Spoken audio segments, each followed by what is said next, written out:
पिछली कक्षा में अपने पढ़ा था तुलनात्मक लोक प्रशासन। पिछली कक्षा में अपने पढ़ा था तुलनात्मक लोक प्रशासन का अर्थ एवं तुलनात्मक लोक प्रशासन का अर्थ एवं उद्देश्य।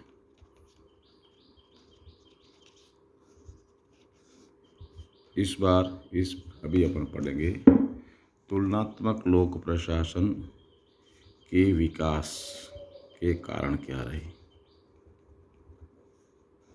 तुलनात्मक लोक प्रशासन के विकास के कारण या विकास के कारक। Development of comparative administration. इसके मुख्य कारण है कि पूर्व में जो अध्ययन किया जा रहा था यानी परंपरागत दृष्टिकोण की अपर्याप्तता थी।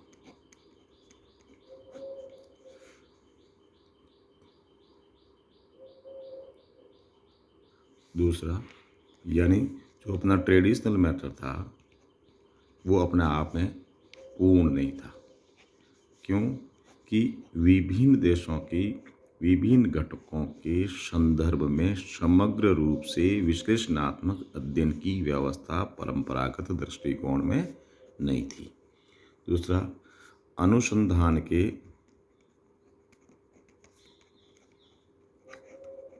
नवीन उपकरणों एवं धारणाओं का समावेश किया गया। नवीन उपकरणों एवं धारणाओं को लेकर के अध्ययन करना, जो कि ज़्यादा वैज्ञानिक,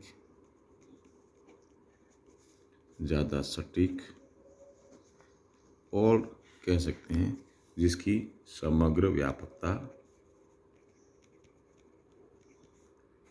यानी सर्वव्यापकता, यूनिवर्सल ट्रुथ जिसे कह सकते हैं, यानी उसके लिए नए नए नवाचारों को, नई नई टेक्निक्स को काम में लेने के लिए यह अपने आप एक अनवरत सतत प्रक्रिया है। अभी भी ये निरंतर गत्यात्मक रूप से इसमें सुधार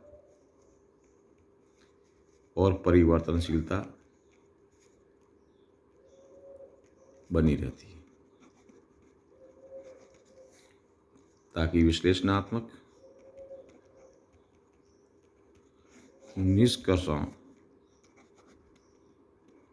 के माध्यम से सिद्धांत निर्माण किया जा सके।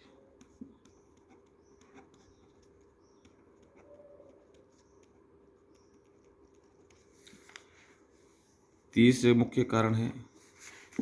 अंतर्राष्ट्रीय निर्भरता।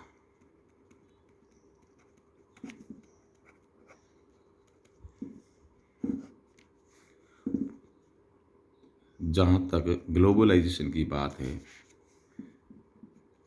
ज्यों-ज्यों पूरे वर्ल्ड में विश्व व्यापार और संबंधों की बात रही, ज्यों-ज्यों इस ओर विश्व व्यापार और संबंधों की ओर बढ़ती सभी सारे देशों की जो प्रवृत्ति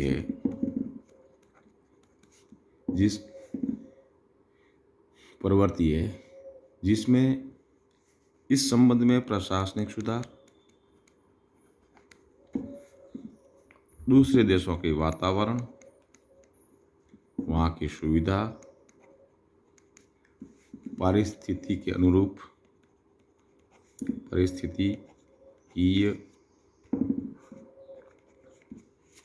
पारिस्थितिकीय समायोजन और विकसित देशों का विकासशील देशों पर जो पड़ने वाला प्रभाव,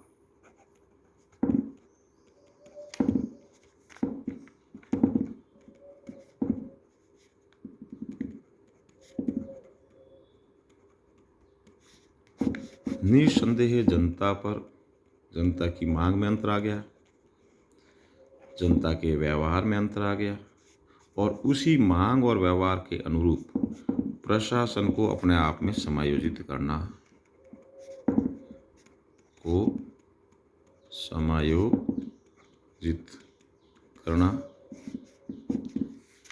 अपने आप में अति आवश्यक हो गया। अर्थात अंतर्राष्ट्रीय निर्भरता बढ़ने की वजह से भी तुलनात्मक लोक प्रशासन के अध्ययन के डेवलपमेंट का मुख्य कारक जो कहना चाहिए, उसमें से ये भी अपने आप एक कारक है। इसके बाद में सामाजिक महत्व, यानी लोक प्रशासन अन्य समाजों के बीच काम करता है। आम जनता कई अन्य समाजों के बीच में लोक प्रशासन एक समाज, एक वर्ग काम करता है, अन्य समाजों के बीच जिनके साथ इनकी घनिष्ठ संबंध होता है, निर्भरता और कहना चाहिए अंतर्निर्भरता, यानी ये अपने आप में प्रभावित होता है वहाँ की आम अन्य समाजों की जनता की नेचर, यानी जनता की सोच पर, जनता के व्यवहार पर, जनता की आर्थिक, सामाजिक, राजनीतिक, आर्थिक, सामाजिक, राजनीतिक, धार्मिक, सारी जो व्यवस्थाएं चल रही होती है, उन व्यवस्थाओं का प्रभाव प्रशासन पर पड़ता है, और प्रशासन अपने आप में इन दूसरे समाजों पर अपना प्रभाव छोड़ता है। यह अंतर्गत्यात्मकता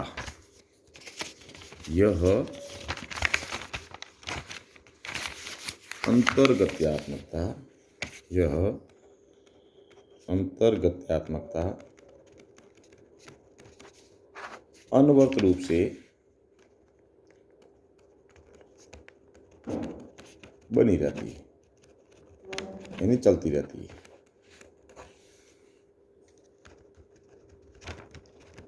तो इसी बढ़ते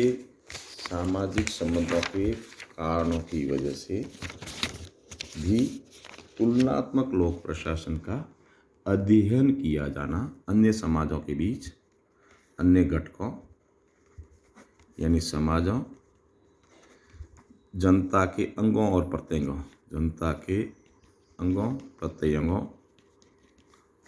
का तुलनात्मक अध्ययन किया जाना आवश्यक है। यानी वो उनकी मांग क्या है, उनकी पसंद क्या है, वो चाहते क्या है, उनका विरोध किस संबंध में है, विरोधाभास कहाँ है, इन सब की जानकारी का विश्लेषणात्मक अध्ययन करके ही प्रशासनिक निर्णयों में सुधार किया जा सकता है, प्रशासनिक व्यवहार और निर्णयों में बदलाव लाया जा सकता है।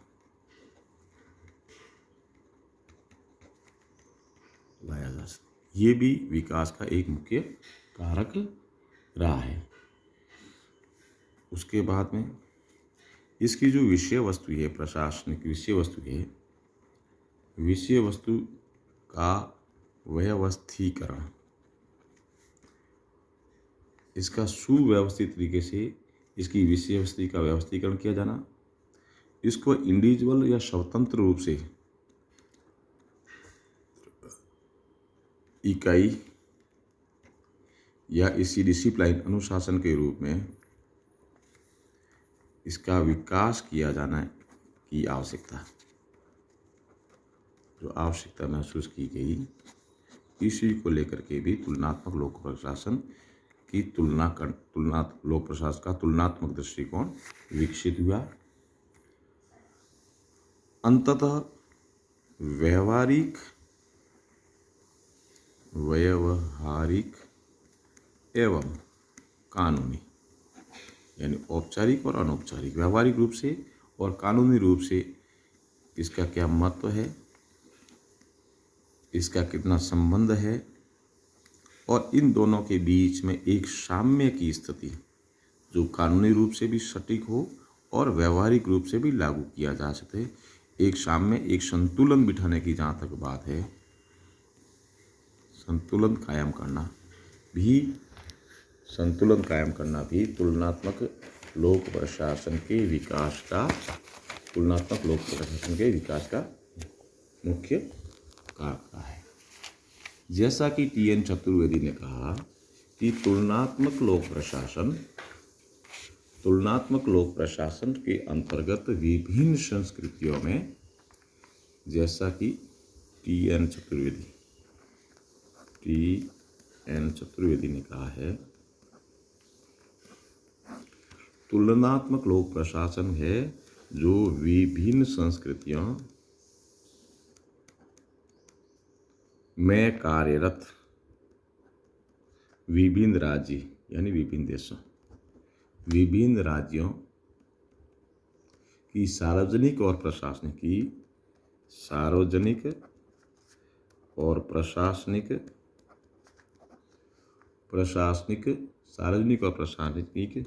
संस्थाओं की तुलना की जाती है। और जैसा कि इस संबंध में, यानी यह सामाजिक विज्ञानों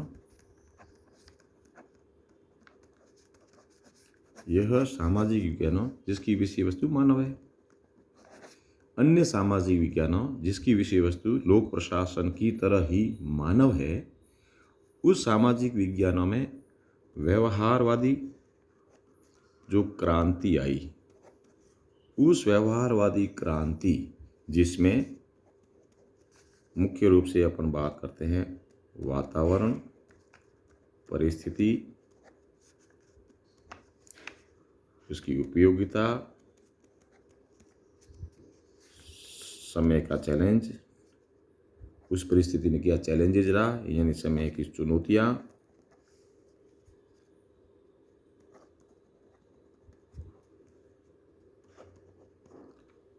चुनौतियां, और इन सारी चीज़ों के तुलनात्मक इस व्यवहारिक क्रांति जो अन्य विज्ञानों में आई, उसी के साथ साथ में लोक प्रशासन में भी व्यवहारवादी दृष्टिकोण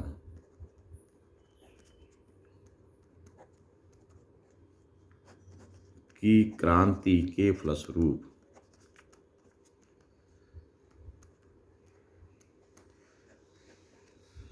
वातावरण, परिस्थिति, उसकी उपयोगिता और समय की चुनौतियों के साथ एक व्यवस्थित तुलनात्मक अध्ययन का कारण बना। अध्ययन, अन्वेषण, अनुसंधान,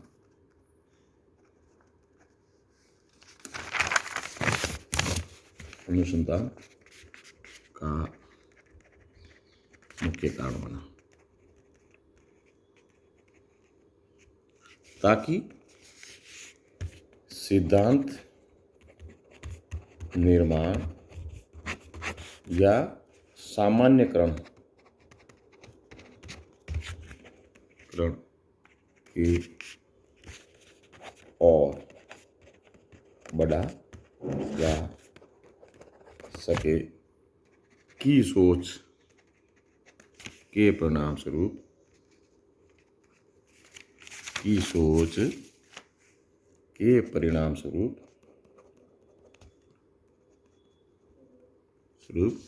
तुलनात्मक लोक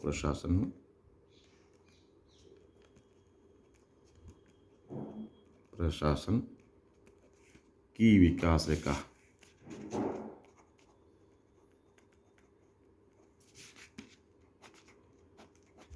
का मार्ग